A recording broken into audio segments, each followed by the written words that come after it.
El Chavo del Ocho, una de las series más queridas de la televisión latinoamericana, marcó generaciones con sus entrañables personajes, su humor blanco y su ambientación humilde y cercana, pero detrás de las carcajadas y la nostalgia, ¿qué mensajes se ocultaban? ¿Qué antivalores fueron normalizados bajo la apariencia de inocencia? Número 1. La distorsión del lenguaje. Uno de los aspectos más llamativos del programa es su particular uso del lenguaje. Palabras mal pronunciadas, muletillas sin sentido y errores gramaticales constantes eran presentados como gracioso. El Chavo decía, fue sin querer queriendo. Kiko lanzaba frases confusas y Ñoño, la Chilindrina a menudo usaban expresiones incoherentes. El problema no es que los niños jueguen con el lenguaje, sino que en la televisión esto se repetía tanto que muchos pequeños comenzaron a hablar así. No se corregía, se celebraba el error. La serie promovía la idea de que hablar incorrectamente no solo era aceptable, sino divertido. Un mensaje que puede ir en contra del desarrollo lingüístico infantil. Número 2. La violencia como recurso cómico. En cada capítulo había golpes, muchísimos golpes. Don Ramón recibía bofetadas sin justificación. El Chavo golpeaba a Kiko, Kiko empujaba a la Chilindrina y la Chilindrina respondía con más violencias. ¿Dónde quedaba el diálogo? ¿Dónde la resolución pacífica de conflictos?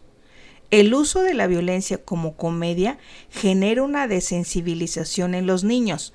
Asocian el dolor físico con el humor y lo peor, sin consecuencias. Nunca se hablaba del daño ni se pedían disculpas. Golpear al otro era simplemente parte del juego, pero en la vida real ese juego puede tener resultados completamente distintos. Número 3. La falta de respeto a la figura adulta.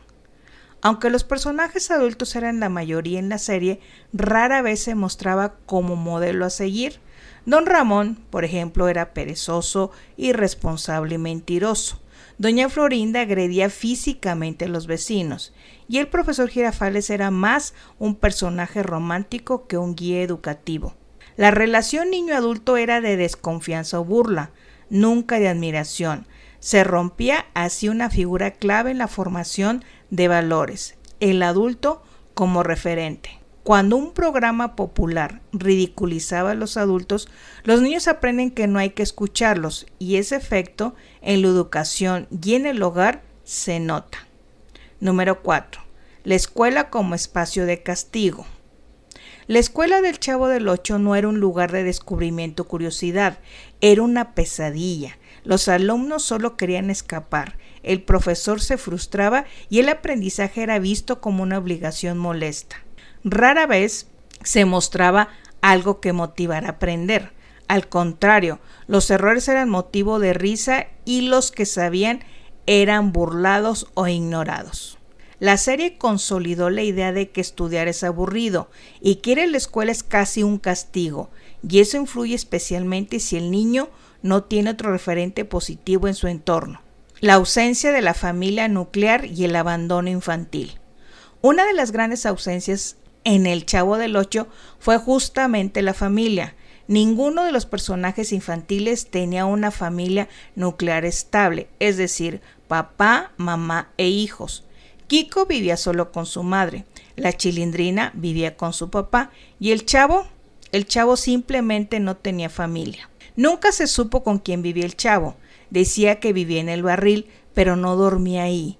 No se sabía si tenía padres, si alguno lo cuidaba o si alguien lo cuidaba, si comía todos los días. Su situación era un claro reflejo de abandono infantil, pero la serie lo trataba como un chiste.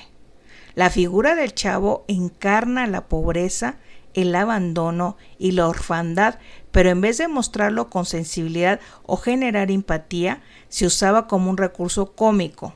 Se invisibilizaba un problema gravísimo. No había abrazos, no había cuidado familiar y aún así se esperaba que el niño se comportara bien sin que nadie le enseñara lo que significara. Reflexión final.